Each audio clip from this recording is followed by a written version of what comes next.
योगी एक forest officer था।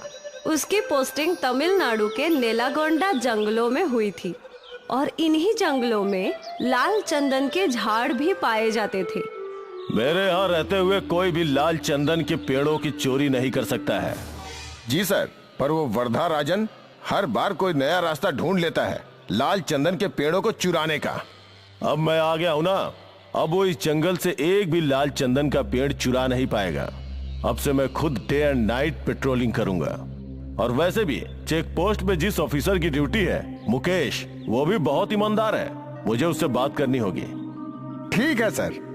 चलो चेक पोस्ट से चलते हैं। हवालदार फॉरेस्ट ऑफिसर योगी को चेक पोस्ट पार ले आया। Hello sir, good morning. बहुत नाम सुना है सर आपका, आज पहली बार देख रहा हूँ। थैंक यू, मैंने भी तुम्हारी ईमानदारी के किस्से सुने हैं। Thank you sir. हमें गाड़ियों की जांच और बढ़ानी होगी। अब भी लाल चंदन की तस्करी हो रही है।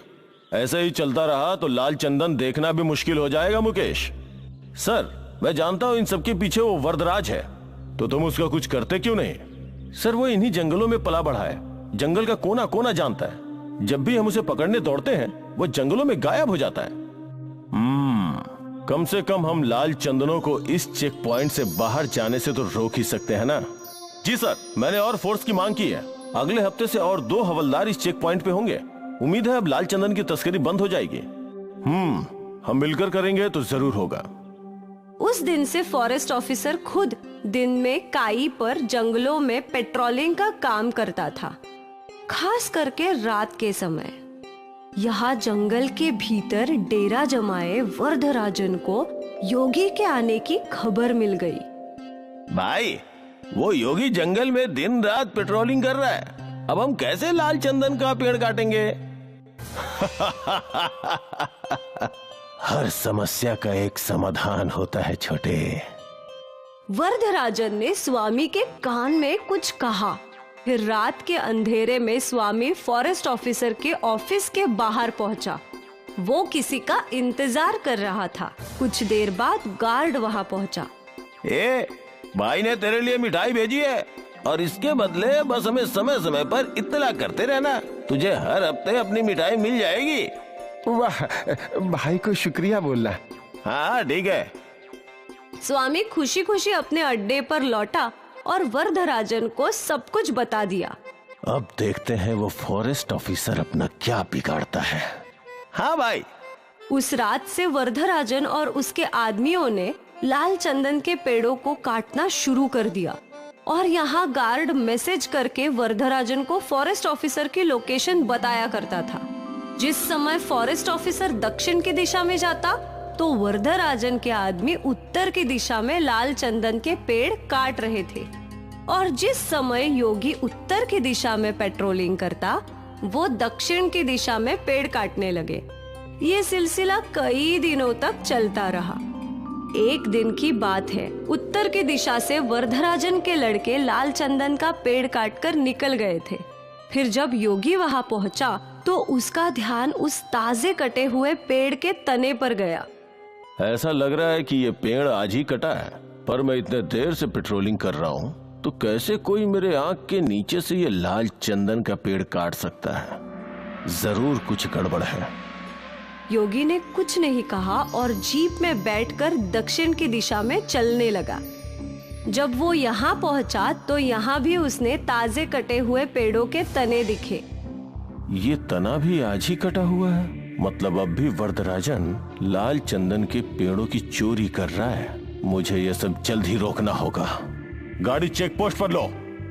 योगी जीप में बैठ गया और गार्ड ने गाड़ी चेक पोस्ट की ओर ले ली। क्या हुआ सर, आप बहुत टेंशन में लग रहे हैं? मुझे तुमसे अकेले में बात करनी है। जी सर, आइए ना, अंदर बैठकर बात करते हैं। चेक पोस्ट की छोटी चौकी में बस फॉरेस्ट ऑफिसर योगी और इंस्पेक्टर मुकेश थे। बोलिए सर, यहाँ हमारी बातें कोई नहीं सुन सकता। मुकेश, अब भी जंगल में लाल चंदन के पेड़ कट रहे हैं। क्या यहाँ से कोई बड़ी गाड़ी गुजरी है? नहीं सर, अभी तक तो नहीं, पर कल ये ट्रक आएंगे जंगल में रोड बनाने के लिए रेत लेकर। फिर जरूर लाल चंदन उसी में जाएगा। कल मैं किसी भी हालत में उस ट्रक को इस चेक पोस्ट से बाहर जाने नहीं दूंगा। हाँ, और मैं उस वर्धराजन को पकड़ कर रहूंगा। ठीक है सर। यहाँ जंगल में वरदराजन अपने अड्डे पे योजना बना रहा था। कल रेत वाली गाड़ी सारे लाल चंदन के झाड़ भरकर बाहर ले जाना है ना? नहीं। अब तक तो उस फॉरेस्ट ऑफिसर को सब कुछ पता चल गया होगा। वो कल चेक पोस्ट पर हम सबका इंतजार करेगा। तो अब हम क्या करेंगे? कैसे इन लाल चंदनों को इस जंगल से बाहर निकालेंगे भाई? वरदराजन ने अपनी योजना बना ली थी। अगली सुबह रेती की गाड़ी जंगल के अंदर आई। इंस्पेक्टर मुकेश ने फॉरेस्ट ऑफिसर योगी को कॉल करके ये बात बता दी। सर, ट्रक आ गए हैं, आप भी आ जाइए। ठीक है। वो ट्रक कंस्ट्रक्शन साइट पे पहुंचा।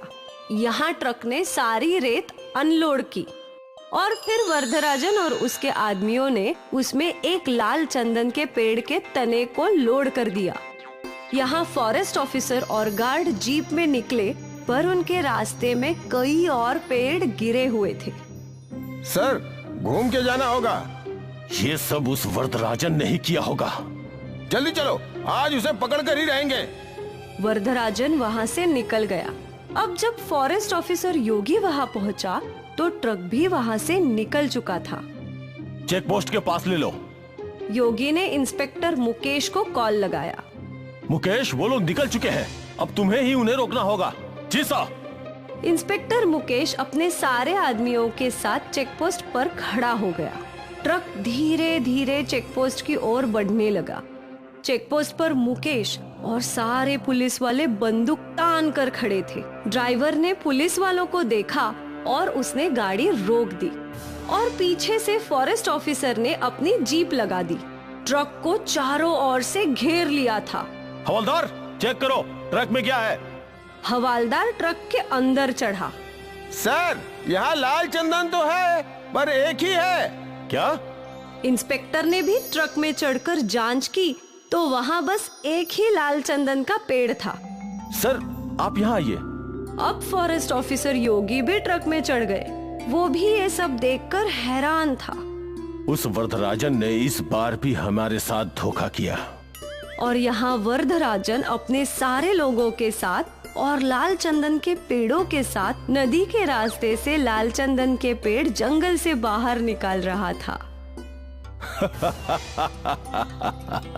मुझे कोई रोक नहीं सकता।